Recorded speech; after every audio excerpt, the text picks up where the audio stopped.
હેડો હેડો હવે ગોગા મહારાજ ફેરવા હજી ઘરે કરે નકર આપડા પેલા કોક બીજું પી જાય. હેડો બે જણા રેજો કહી દઉં મોરથી. હવે આપણે બે ની ટુકડી થઈ ગઈ બરોબર. તમે ગુજરવાડિયાના વાહમાં જાજો, અમે હુડીલાના વાહમાં જાશું અને તમે દુધેશિયાના વાહમાં જાજો. હેડો આખું ગામ ઘેરી લઈ. તમે સમજો.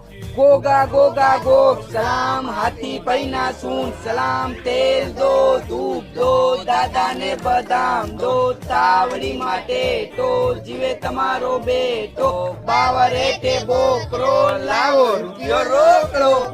છોકરો છેલ્લા દાડે આવજો. રૂપિયો ના હાલો પણ ચોકલેટ તો હાલો. પૈસા તો છેલ્લા દાડે હાલજો પણ ચોકલેટ તો મેલો હાલ. દો બેટા બબે રૂપિયા ગોગા મહારાજ ને આપો. તમે અમારા ઘરે રૂપિયો ના લેતા અને અમે તમારા ઘરેથી રૂપિયો નહીં લી. બાકી અમારા વાહમાં ગમે ના રૂપિયો લો. ચાલે ને? આવો ચાલે. હે તમને કેટલા આપ્યા ઓલા વાહમાં? કશું હાલ્યું નહીં. બધા કે છેલ્લા દાડે આવો, છેલ્લા દાડે આવો. ચોકલેટે ના હાલી. હેડો એવું બરોબર લે જેવા ના હો. અમે બધાય કાકા ગુજરવાડિયામાં અલે આ તો તાળું મારે ને. આ તો હાથે માથમ ના પલ્લી ભરવા આવે અત્યારે નહીં આવે તાળું જશે. એટલે છોકરો તેલ લ્યો કે જી? તેલ એ 18,000 રૂપિયા